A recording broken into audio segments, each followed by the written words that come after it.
my husband I was pregnant, and he panicked. "You ruined everything. I didn't want this child." That same night, he packed his things and left for his young colleague. His parents supported him. I was left alone. But years later, he came crawling back to me. I have been married to Chad for 4 years, together for 7. We had talked about having kids someday, but never put a firm timeline on it. I was on birth control, but about 3 months ago, I had that stomach bug that was going around. And well, antibiotics and birth control don't always play nice together.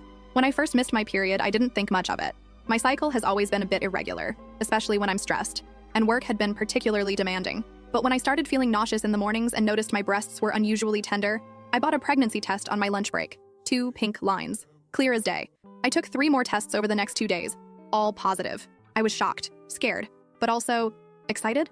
I know it wasn't planned, but once the initial surprise wore off, I started picturing our future as a family. I've always wanted to be a mom, and even though the timing wasn't perfect, I thought Chad would come around once he got past the initial shock. I waited a week to tell him, wanting to plan the perfect moment. I wasn't going to do anything elaborate like those Instagram announcements with letterboards and confetti. That's not us.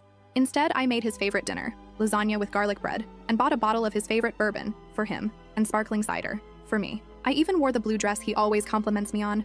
I wanted it to be special, even if it wasn't planned. The whole time I was cooking, I kept rehearsing how I'd tell him. Should I just say it outright? Make a joke? I settled on something simple after dinner. I have some news that's going to change our lives. Chad came home around 7, later than usual. He seemed distracted, checking his phone constantly. Not unusual lately. He'd been working on a big project with his team. He barely noticed the nice dinner, just mumbled something about it looking good, and poured himself a generous glass of bourbon before I could even mention the special occasion. During dinner, he was quiet, responding with one-word answers when I tried to make conversation. I asked about his day, his project, anything to get a conversation flowing, but he just shrugged or gave minimal responses. Something felt off, but I chalked it up to work stress. After we finished eating, I took a deep breath and reached for his hand across the table. I remember my exact words. "Chad, I'm pregnant." The silence that followed felt like hours. His face went through a series of emotions. Blank, pale, then something I'd never seen before. Anger mixed with panic. When he finally spoke, he asked if I was joking. When I assured him I wasn't, that I'd taken 4 tests, things quickly spiraled. I'll never forget what he said next. "You ruined everything. I didn't want this child." I tried explaining that it was an accident, probably due to the antibiotics interfering with my birth control. I thought we could figure it out together, like we always had with other challenges. That's when he dropped the bomb that maybe he never wanted children at all. He claimed he only went along with my someday plans to keep me happy, but it was always just a hypothetical future to him. I asked if there was someone else, and his reaction told me everything before he even admitted it. When pressed, he finally confessed he'd been seeing Vanessa for a few months. Vanessa, his colleague he'd mentioned, was brilliant and bringing fresh ideas to the team. The one who was 24, 7 years younger than me. While I was still processing this double betrayal, Chad started packing. Not just an overnight bag, but a suitcase full of clothes and essentials. I couldn't believe what I was seeing. My husband was literally walking out on me the same night I told him I was pregnant. When I asked where he was going, he admitted he was heading to Vanessa's place for now. Within 30 minutes of my pregnancy announcement, Chad was standing by our front door with his suitcase, telling me he'd come back for the rest of his stuff later. I asked him if he was seriously doing this, just walking out on his pregnant wife. His response? "I can't be a father. I'm not ready." I pointed out that no one is ever completely ready for parenthood, but that's not how life works. He just mumbled, "I'm sorry," and said he'd call in a few days. Then he was gone, just like that. I sat in our suddenly too quiet apartment, trying to process what had just happened. One minute I was announcing my pregnancy, and the next my husband was gone, off to his younger girlfriend's place, leaving me and our unborn child behind. I called my best friend Julie, sobbing so hard she could barely understand me. She came over immediately, holding me as I cried and questioned everything about my marriage. "I thought I knew him," I kept saying. "How could I have been so wrong?" The next morning, I woke up on the couch with Julie sleeping in the armchair nearby. For a split second, I hoped it had all been a nightmare, until the wave of nausea hit, reminding me that not only was my husband gone, but I was still very much pregnant. Julie made me toast and tea, insisting I eat something for the baby's sake. My hand drifted to my stomach. Whatever Chad had decided, this was still my child. I tried calling Chad throughout the day, but it went straight to voicemail. My text asking him not to shut me out went unanswered. By afternoon, I was feeling stronger, anger starting to replace the shock. I called my OB/GYN to schedule my first prenatal appointment. I was going to move forward, with or without him. That evening, I got a call from Chad's mother, Rebecca. The conversation was brief, but illuminating. She told me Chad had explained the situation to them and suggested I should give him time, because he was still too young for a family. When I pointed out he was 31, she brushed it off, saying he was focused on his career. Then came the real kicker. She hinted that I should consider options, clearly suggesting termination without directly saying it. I firmly told her I was keeping this baby, her grandchild, regardless of Chad's decision. The call ended with me shaking with anger, finally understanding where some of Chad's attitudes came from. His parents had always coddled him, treated him like he could do no wrong. The next few days passed in a blur. I went to work, trying to act normal despite feeling like my world had imploded. I contacted a lawyer to understand my options. I started researching single motherhood and childcare costs.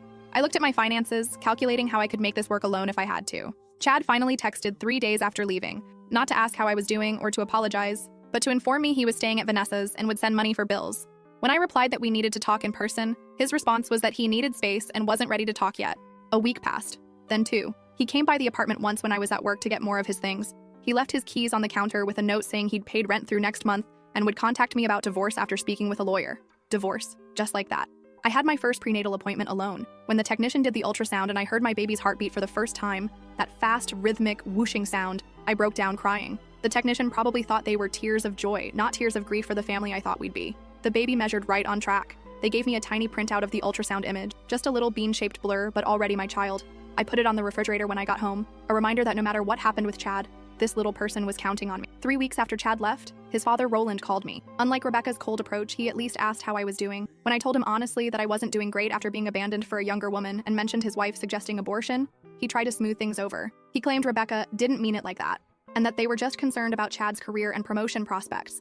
He called my pregnancy unfortunate timing and explained that Chad just isn't in a place where he can be a father right now. I reminded Roland that I hadn't planned to be a single mother either, but adults deal with life's unexpected challenges. He offered financial help but made it clear that Chad needed to focus on his career and that he and Vanessa had a connection. After hanging up, I realized something important. I was utterly alone in this. Chad had chosen Vanessa. His parents had chosen him. It was just me and my baby now. But somehow, that realization was clarifying. I didn't have to wonder anymore. Didn't have to hope Chad would come around. I could start planning my life, our life, without the weight of uncertainty. I called Julie that night and told her I needed to move. There were too many memories in our apartment. She immediately offered her place until I found somewhere new. As I looked around the apartment we'd shared, I felt something unexpected, a tiny flicker of hope. Not for reconciliation, that bridge was thoroughly burned, but for the future, my baby's future. Whatever came next would be hard. I had no illusions about that. Single motherhood, divorce, rebuilding my life from scratch, none of it would be easy. But one thing I knew for certain, my child would never feel unwanted, not by me, and maybe that would be enough. Tomorrow, I'm meeting with the lawyer again to start divorce proceedings. Chad thinks he can just walk away? We'll see about that. I might be down right now, but I'm not out. Not even close. First update. Wow, I can't believe it's been a year since my last post. First, thank you to everyone who commented with advice and support. I read every single message, even if I couldn't respond to them all. Your words meant more than you know during those dark days. So much has happened, and yet somehow writing that sentence feels like an understatement. I have a son now, an actual tiny human who depends on me for everything. His name is Tiago. He's 8 months old, and despite everything, he's the best thing that's ever happened to me. Yesterday, I realized something that stopped me in my tracks while I was folding his impossibly small socks. Chad has never met him. Not once. Not when he was born, not for his first smile, not for his first Christmas, not ever. My son's father lives less than 30 minutes away, and he's a complete stranger to his own child. I guess I should start from where I left off. The divorce was finalized when I was 7 months pregnant. Chad didn't contest anything, which my lawyer said was unusual, but made everything move faster. The judge ordered reasonable child support based on Chad's income, which is something at least, though it's been spotty, more on that later. I moved out of our apartment and found a smaller 2-bedroom place closer to Julie. The rent is higher than I'd like, but it's in a decent school district, which I've learned is something you start thinking about way earlier than you'd expect. My dining room is now half nursery overflow, with a pack and play, bouncer, and what feels like a small toy store exploding across my living space. Marie Kondo would have a heart attack. Tiago was born on a Tuesday night after 19 hours of labor. Julie was my birthing partner, holding my hand and feeding me ice chips while I swore I couldn't do it. The nurses kept asking about the father, and I got tired of explaining, so I just started saying, he's not in the picture, which felt both true and like a massive understatement. Those first weeks were a blur of sleeplessness, nipple pain, sorry, TMI, and wondering if I was doing anything right. The night we came home, Tiago wouldn't stop crying, and I remember sitting on my bathroom floor at 3 a.m., also crying, Googling, why won't baby sleep on my phone while he wailed in my arms? I'd never felt so alone or so overwhelmed, but we survived. Day by day, we figured it out together, Tiago and I. I learned his cries. Hungry sounds different from tired, which sounds different from, I just want to be held. I discovered he loves being sung to, even though I can't carry a tune in a bucket. I watched his personality emerge bit by bit. He's observant, stubborn, wonder where he gets that from, and has a laugh that can light up the whole room. Work has been complicated. I went back when Tiago was 10 weeks old because I needed the money. My boss Anastasia has been surprisingly understanding, letting me work from home 2 days a week. Finding childcare nearly broke me, financially and emotionally. Daycare costs more than my rent, which seems absolutely insane, but it's the reality for so many of us. I found a place that doesn't require taking out a second mortgage, but it's still a huge chunk of my monthly budget. The financial stuff has been one of the hardest parts. Child support from Chad comes sometimes, but there's always an excuse when it's late. His car needed repairs. He had unexpected expenses. He's switching jobs. Last month, it was 2 weeks late because he and Vanessa were in Spain. I saw the pictures on Instagram before he bothered to respond to my texts about the missing payment. Speaking of social media, I made the mistake of checking his profiles a few months after Tiago was born. There they were, Chad and Vanessa, looking sun-kissed and carefree at some rooftop bar. No signs of sleepless nights or spit-up stained clothes in their world. I blocked them both after that. Julie says it's better for my mental health, and she's right. Julie has been my lifeline through all of this. She comes over with takeout when I'm too exhausted to cook, holds Tiago so I can take an actual shower, and never once complains when all I can talk about is baby poop consistency or sleep regressions. She even organized a small baby shower when I was 8 months pregnant, after Chad's friends all ghosted me. Funny how people pick sides so quickly. Chad's parents have been interesting. After initially supporting their son abandoning his pregnant wife, they had a change of heart once Tiago was actually born. I got a text from Rebecca about a month after he arrived, asking to see their grandson. I didn't respond right away, trying to figure out how I felt about it. Then came flowers, baby clothes, even a handwritten letter about how they'd love to be part of their grandson's life. I finally agreed to a short visit when Tiago was 4 months old. It was awkward, to say the least. Rebecca kept commenting on how much he looked like Chad as a baby, while Roland took about 50 photos on his phone. They brought expensive baby gifts and talked about starting a college fund. Not once did they mention their son's absence or apologize for their previous behavior. When they asked to take him for an overnight stay, I had to draw a hard line. No way was I letting my infant go anywhere without me, especially with people who had basically suggested I terminate my pregnancy a year earlier. That conversation didn't go well. Rebecca accused me of using Tiago to punish Chad, which was rich considering Chad had shown zero interest in meeting his son. That's the part I still can't wrap my head around. How do you know you have a child and just not care? Not wonder what they look like? How they're growing? If they're happy? Chad has sent money, sometimes, but has never once asked for a photo, a video, or a visit. It's like Tiago is an abstract concept to him, not a real person with his eyes and dimpled chin. I've tried to be the bigger person. When Tiago was born, I sent a simple text with his birth stats and a photo. No response. I set up a shared photo album online where I occasionally upload pictures, just in case Chad ever wants to see what he's missing. As far as I can tell, he's never opened it. For Tiago's first Christmas, I sent a holiday card with his photo to Chad's address. The envelope came back marked, "Return to sender." Meanwhile, life goes on. Tiago started daycare, caught every possible virus in his first month there, another fun surprise of parenthood nobody warns you about, and has since developed an immune system of steel. He's crawling now, pulling himself up on furniture and putting everything in his mouth. My apartment is baby-proofed to the extreme. I haven't seen my coffee table without corner protectors in so long, I've forgotten what it actually looks like. My daily routine has become a carefully choreographed dance of efficiency. Wake up at 5:30 a.m. before Tiago to shower and get dressed. Get him up, fed, and dressed by 7:15. Daycare drop-off by 8.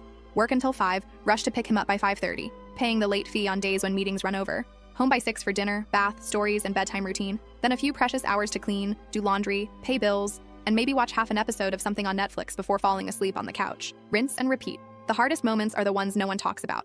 Like when Tiago had his first fever at 3 a.m., and I had to decide alone whether to take him to the ER, or when he says, "mama," but there's no data in his vocabulary because that person doesn't exist in his world. Or the daycare forms that ask for father's information, and I have to write NA while surrounded by other parents filling out both sections. But there are beautiful moments too. Morning cuddles when he wakes up happy and babbling, the way he reaches for me when I pick him up from daycare, his fascination with the ceiling fan, his absolute joy when splashing in the bath, the weight of him falling asleep on my chest, his breath warm against my neck. I'm not going to pretend it's easy. Being a single parent is the hardest thing I've ever done. There are days when I'm so tired I put the milk in the cabinet and the cereal in the fridge, days when I snap at customer service people over nothing because I'm running on fumes, days when I cry in the shower because it's the only place Tiago can't hear me. But I'm doing it. We're doing it. And strangely enough, I'm proud of that. Tiago's first birthday is coming up next month. Julie is helping me plan a small celebration. Nothing fancy, just a few friends, some cake, and probably more decorations than necessary because Julie gets carried away with Pinterest. I debated inviting Chad's parents, but decided against it after our last interaction. They still occasionally text asking to see him, but it's always on their terms, with no acknowledgement of how their son has abandoned his child. As for Chad himself, I'm not holding my breath for a card, let alone an appearance. Last I heard through mutual friends, he and Vanessa moved in together and got a dog. I guess that's the level of responsibility he's comfortable with. The kicker came last week.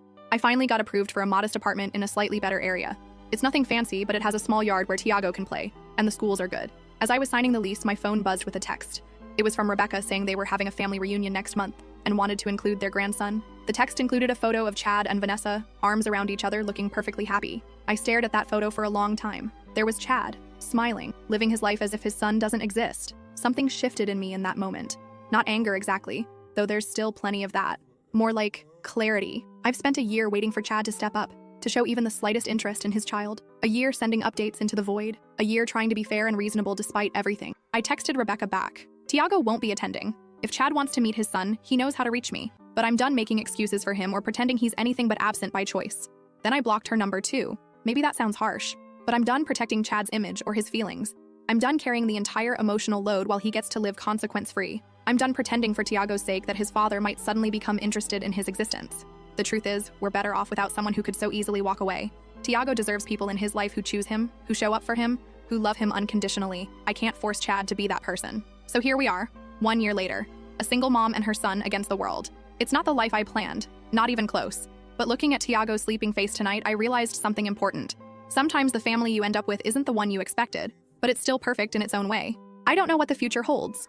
The divorce settlement included a clause about revisiting custody if Chad ever decides he wants to be involved, which honestly seemed like a joke at the time, but my lawyer insisted was standard. Part of me hopes he stays away forever. Another tiny part still can't believe he doesn't want to know his amazing son. For now, I'm focusing on what I can control.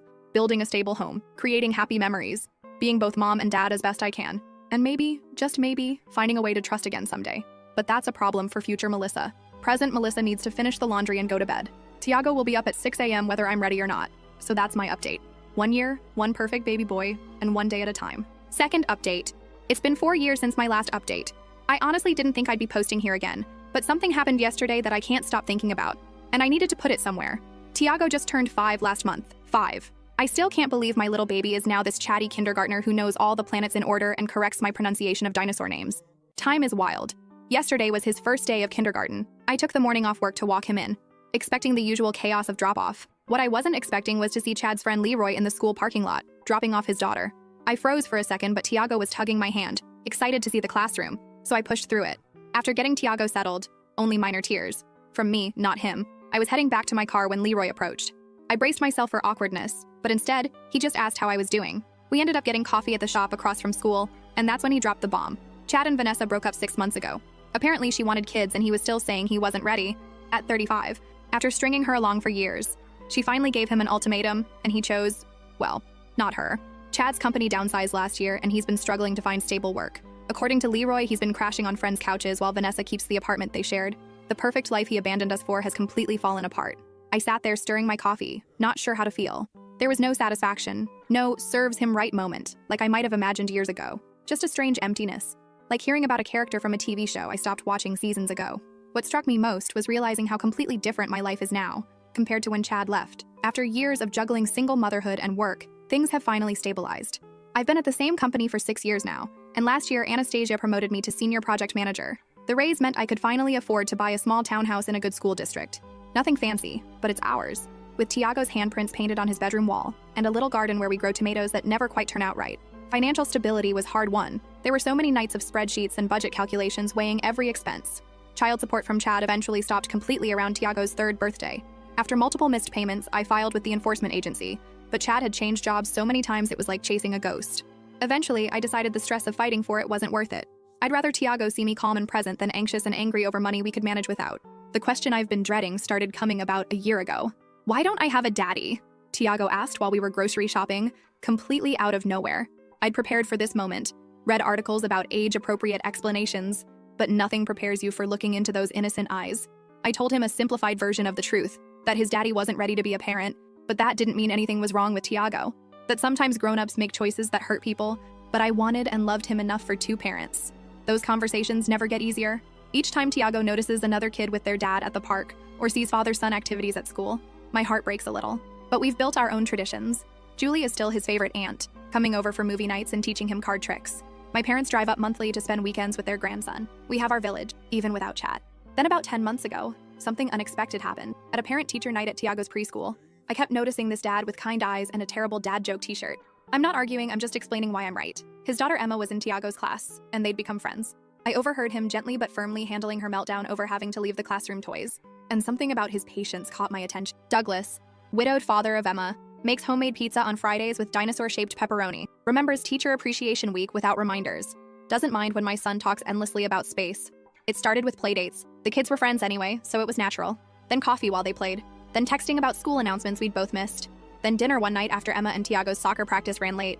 Then more dinners, more texts, more conversations that stretched late into the evening after the kids were asleep. Douglas never rushed anything. He understood the package deal. Me and Tiago, always. He asked thoughtful questions about Tiago's interests, brought him books about stars after hearing about his space phase. The first time he fixed Tiago's wobbly bicycle seat without being asked, I nearly cried at the simple kindness of it. 6 months in, Douglas told me about losing Emma's mom to cancer when Emma was just a year old, how he'd been terrified of raising a daughter alone, how he'd kept her mom's photos everywhere so Emma would know her. The raw honesty of his grief and love made me trust him in a way I hadn't trusted anyone in years. We've been officially dating for 7 months now. The kids know we're special friends and seem genuinely happy about our blended playdates. Last month, Douglas and I had the talk about where this is going. Nothing dramatic, just sitting on my back porch after the kids were asleep, talking honestly about our hopes and fears. He wants to move forward together. So do I. We're taking it slow, but for the first time in 5 years, I'm allowing myself to picture a future with someone again. Meanwhile, Chad's parents have suddenly renewed their interest in Tiago. After years of sporadic texts and occasional gift cards on birthdays, Rebecca called last month asking if they could take him for a weekend. When I explained that wasn't going to happen after years of minimal contact, she got defensive, claiming they'd always wanted a relationship, but thought I was keeping them away. The truth is, they made barely any effort until recently. I wonder if Chad moving back in with them has anything to do with their sudden interest. Douglas asked last week if he could take Tiago fishing along with Emma next weekend. Something so simple. Yet it made my throat tight watching Tiago's excitement about learning to fish like real boys do. After Leroy's revelation yesterday, I checked Chad's Instagram for the first time in years. His carefully curated feed of exotic vacations and rooftop parties has been replaced with vague inspirational quotes about new beginnings and finding yourself. No mention of the son turning 5 just miles away.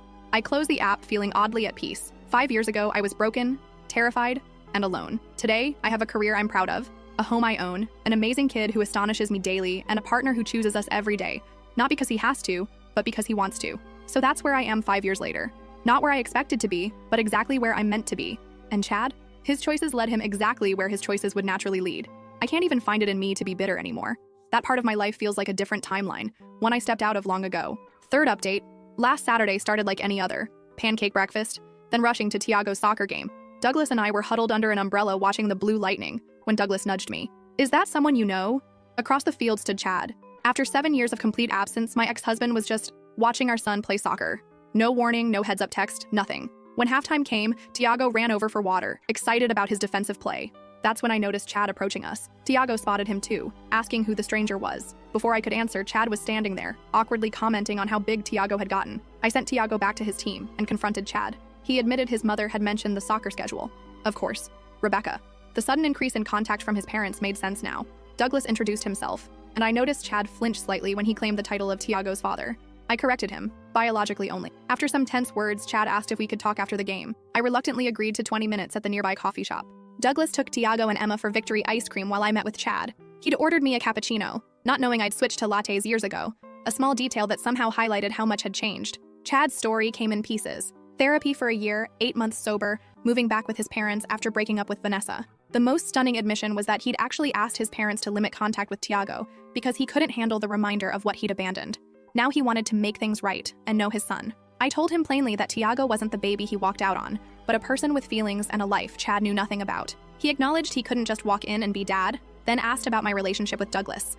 Something like pain crossed his face when I told him Douglas had been more of a father than he ever was. I agreed to consider a supervised meeting with strict conditions.